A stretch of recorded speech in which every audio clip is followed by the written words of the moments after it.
मूढ़न धर्म रता मति थोरी न कोमलता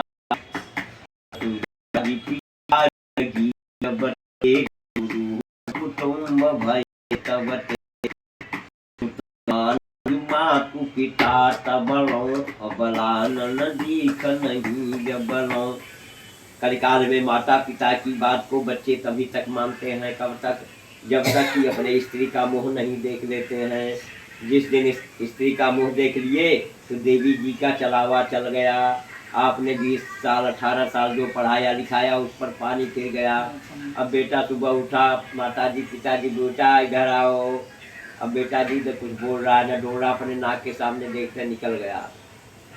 माता ने कहा कि क्या हो गया मेरे बेटे को, रोज तो आकर के चरणों में दंडवत प्रणाम करता था, आज हुआ क्या। दूसरे दिन पता चला कि वह समानता का युग कायम कर रहा है। क्या समानता?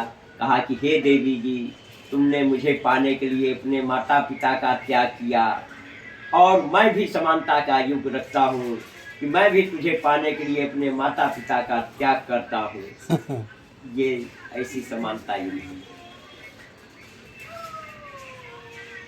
तो ये कलिकाल अभी तो फिलहाल गनीमत है कि हमें आप पहचान रहे हैं, आप पहचान रहे हैं, लेकिन एक समय ऐसा आ जाएगा कि कोई किसी का पहचान नहीं रखेगा। आने वाली ऐसा हो जाएगा, कोई पहचान नहीं रखेगा।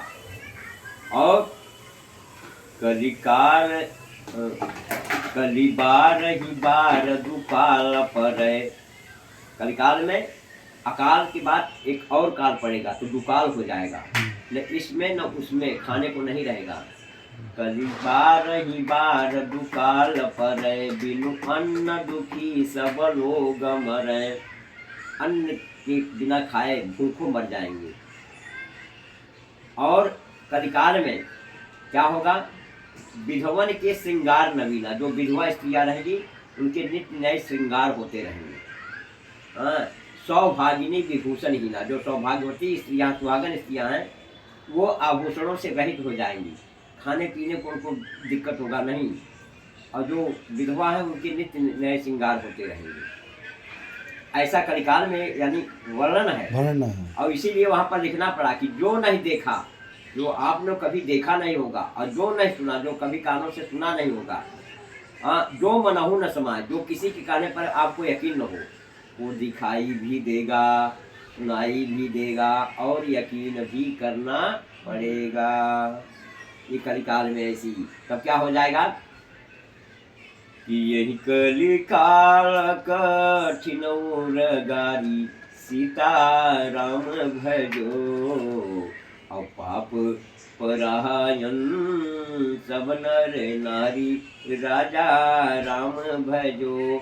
स्त्री पुरुष पाप कर्मों में निर्लिप्त रहेंगे, पाप कर्मों से उनको फुर्सत नहीं होगी, हमेशा जुगाड़ में रहेंगे। क्या जुगाड़ कि हाय पेट कैसे पाले, कैसे किसका कैसे लूट ले। तो क्या हो जाएंगे, ऊंट की तरह हो जाएंगे। ऊंट कैसे चलता है, मुंह उठा करके। तो ऐसे मानव को देख करके ऊंट खूब हंसता है कि भाई देखने में तो मानव मात्र है पर चाल तो हमारी जैसी है, जैसे हम लोग मुंह उठा करके चलते हैं। अर्थात कि जिसके पास धन होगा, थोड़ा बल होगा, पद प्रतिष्ठा होगी, वो मुंह उठा करके चलेगा कि अब हम इतने बड़े महान आदमी और इन बाबा को हम प्रणाम करें। वो झुकते नहीं हैं। क्यों? क्योंकि उनके अंदर जो बैठा हुआ अहंकार है वो झुकने नहीं देता है। जैसे डंठल पेड़ हो जाए, पेड़ सूख करके डंठल हो जाए, न उसमें फल है, न फूल है, न पत्ती है, पूरा डंठल हो गया है। तो उसकी डाली को जरा सा अगर झुकाओगे तो टूटना स्वीकार करेगा पर झुकना स्वीकार नहीं करेगा। और फलदार है तो फलदार को झुकाने की आवश्यकता नहीं, वो झुका भी है और फल भी दिया है, झुका है। और फल नहीं भी है, अगर हरा है उसमें जान है, अगर झुकाओगे तो झुक जाएगा पर टूटेगा नहीं, वो झुक जाएगा। तो झुक वही है, इसमें जान है। तो देखिए तो आपकी सुनेगा, अपनी सुनाएगा, अपनी सुनाएगा नहीं और न आपकी सुनेगा, वो मुद्दा है। और दूसरे नंबर के होते हैं विटवरा ग्रामीण सुअर को कहते हैं।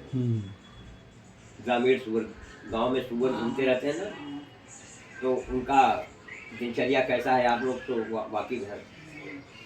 तो यानी उस पर विचार नहीं करते। किस पर? जैसे ये आपका चीज है, आप नहीं है, मैं पाया, मैं मौका देख करके चौका मारा। क्यों मारा? क्योंकि मुझमें विचार नहीं। विचार विहीन हो जाएंगे। क्या हो जाएंगे? विचार विहीन, बिना विचार के हो जाएंगे। सही और गलत का उनको कोई आभास नहीं होगा, और सही गलत के अतिरिक्त इसका परिणाम क्या होगा ये उनके मन के भीतर कुछ भी नहीं है। वो तो यही कहे कि हम तो चालाक है, उसका इतना मार दिया। हमारे जैसा बुद्धिमान कौन होगा?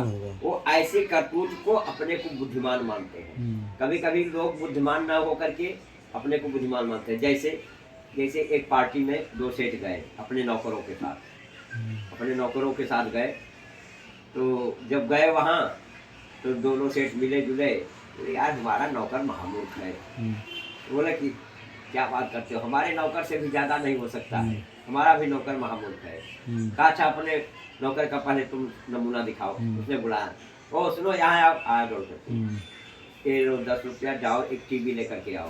अब ये 10 रुपया का टीवी खरीदने चल गया बाजार में। अब गया टीवी की दुकान पर पता लगाते हुए, कहा कि टीवी दे दो। दुकानदारों ने देखा कि 10 का नोट दे करके कह रहा है टीवी दे दो।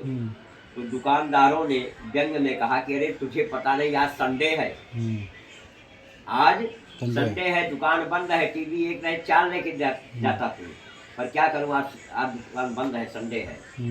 अब वो लौटा और इधर दूसरे सेठ ने अपने नौकर को बुलाया, कहा हमारे सेठ का नौकर का नमूना देखो। उसने बुलाया, ओ सुनो यहाँ आओ। आया, हाँ सेठ बोलो क्या बात है? बात यह है कि ऑफिस मालूम है? हाँ सेठ मालूम है।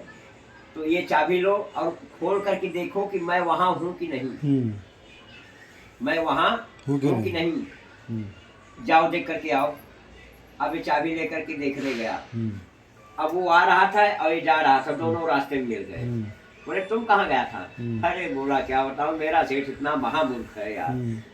अरे टीवी के लिए भेजा था, टीवी एक नहीं 4 लाता, पर उसको ये पता होना चाहिए कि आज इतवार है, संडे है, दुकान बंद है। और तुम कहाँ जा रहे हो? बोला क्या बताऊं, मेरा सेठ तो इतना मूर्ख है कि हम क्या कह ही नहीं सकते। कहा क्या मतलब? कहा कि ये चाबी दिया, कहा कि ऑफिस में जाओ खोल करके देखो कि मैं वहाँ हूँ कि नहीं। अरे फोन करके पूछ नहीं सकता था? वहीं से फोन कर लेता, पर हमको भेज रहा है। बताओ तो ये मूर्ख है। अब बताओ उसकी मूर्खता उसको समझ में नहीं आए तो उससे मूर्ख कौन हो सकता है? बड़ा जिसकी मूर्खता अपने आप में न समझ में आए, अब वो मानने को स्वीकार है, वो तो अपने सेठ को कह रहा है कि हमारा सेठ बड़ा मूर्ख है, वो भी कह रहा है हमारा सेठ मूर्ख है। तो ऐसे भी लोग होते हैं जिसको अपनी मूर्खता ही न समझ में आए, ऐसे भी लोग होते हैं।